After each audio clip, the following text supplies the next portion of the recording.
Hello everybody, welcome along to Term 3, Lesson 13, and welcome to this new half term, where we're going to move our focus ever so slightly, and we're going to do something which looks at Component 3, and for those of you who can remember what Component 3 is, that is going to be the scripted exam. So, if you were taught by me, we've done a little bit of scripted work already in looking at bouncers. If you were taught by Mrs. Broughton, you might have done some work on The Last Resort. But actually, we're going to look at a monologue today because we can do Component 3 as a monologue if we choose to do so. But it's really just getting our minds back into doing some practical work and how we might approach a script, both before we do the practical and doing the practical. Today's lesson is going to be laying the foundations of what we would need to do when first approaching a script.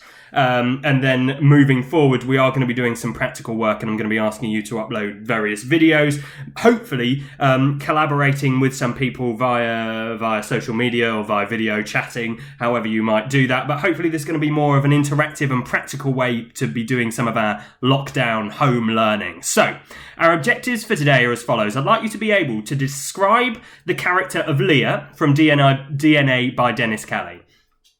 I want you to demonstrate a knowledge and understanding of DNA by Dennis Kelly, and particularly the character of Leah and the extract that I'm going to give you, which is a monologue by that character. And then finally, I want you to be able to identify the character motivation and the given circumstances of a specific scene. Now, it's okay, first of all, if you don't know what DNA by Dennis Kelly is, if you don't know what character motivation means, and if you don't know what given circumstances are.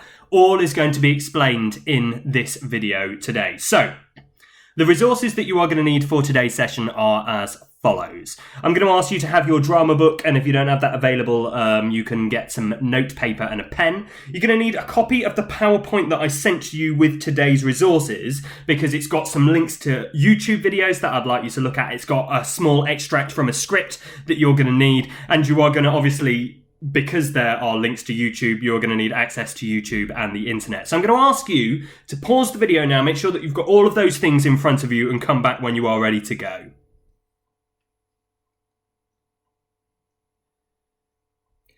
Excellent. So let's start off by doing this. You've got the monologue. I've sent it through to you. It's in the PowerPoint. There are 3 pages that I would like you to read through. So I'd like you to read through Leah's monologue. I'd like you to create a bubble map describing the character of Leah. Now, if you are taught by me, you probably know what a bubble map is. It's where we just write down some adjectives that describe the character based on the extract or the scene that we have read through, and then we draw an arrow from those adjectives just explaining why we have given that answer. So let's take a look at the success criteria. So you must use a minimum of 4 adjectives to describe your first impressions of Leah from reading that text. Bearing in mind that we don't know anything about the play, we don't really know anything about Leah. It's mainly what do we know about her from just this initial reading? Before we go on to do any more research, what can we tell about that character from this extract? And then finally, from each of the 4 adjectives that you write down, I'd like you to draw a line from that description, just explaining why you put that. And I've put an example on the right-hand side of the screen. So I've put anxious or panicked as my description of the character, and then I've put why I've put that.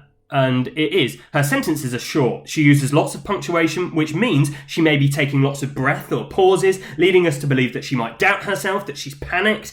Her change in direction is rapid in the conversation. So there's loads of reasons why we might put that. Again, you could say a description based on the content or based on what you've read. And that's absolutely fine as well. You don't have to look at it in a very English literature or language type of way. It doesn't have to be, there's lots of commas or there's lots of full stops, which short, sharp sentences, sporadic thought processes. You can just say, here it says that she is worried about this and that's why I've put this adjective. That's absolutely fine. There's no right or wrong way to do it. So I'd like you to pause the video now. I'd like you to get those 4 different adjectives written down and then a link coming off each one explaining why you put that.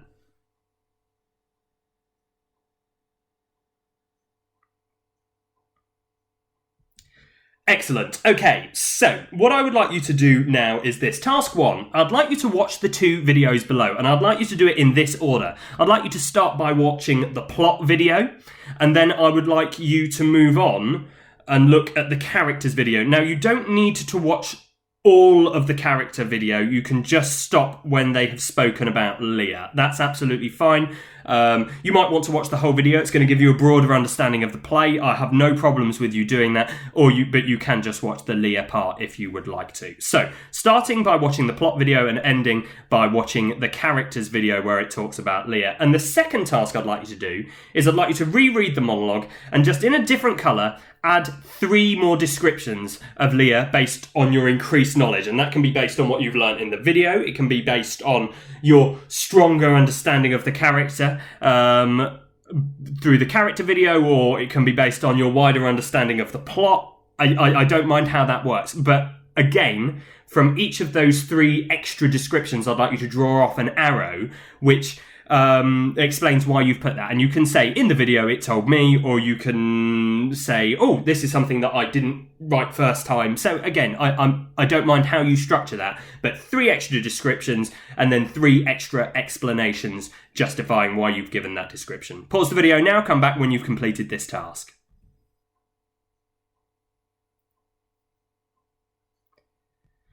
Okay, so final task for today's session. You'll notice that there's no practical work in today's lesson. That's going to change when we do our next lesson. But this is what I'm going to be looking for. I'm just asking you to give me a summary of the monologue. What are the circumstances of the scene? So when you read through it, what's going on? Okay? This is just your interpretation of what's going on. Don't overthink it. Okay? It's just what is happening in this scene.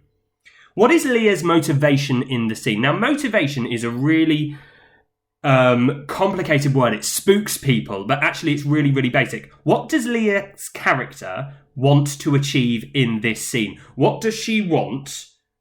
What is her motive in this scene? What does she want to achieve by the end of this extract? So, circumstances of the scene, question 1. Question 2, what is the character's motivation? And then question 3, how might you use vocal or physical skills to demonstrate Leah's personality, her motivation, or her reaction to the circumstances of the scene?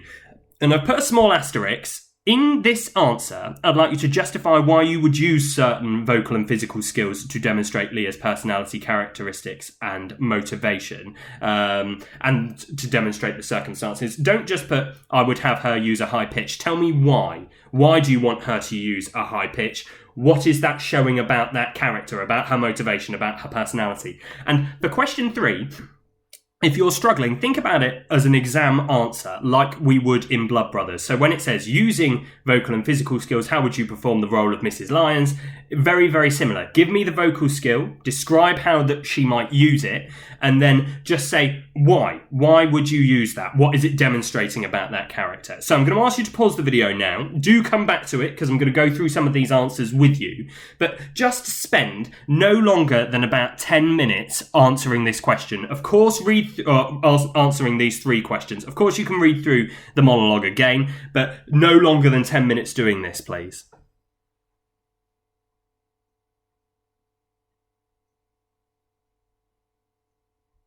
And then finally, here we go. So let's go at question 1 first. So Leah is looking to Phil for reassurance. Her babbling and constant talking could be because she's panicked by what the group has done to Adam. She needs the reassurance of her friend, but she doesn't seem to be getting it, so continues to speak because of that anxiety is building as the scene progresses. And maybe we've got this constant taking pauses, the short, sharp sentences, the changes in direction in the narrative is all maybe because of her anxiety or because she needs that reassurance.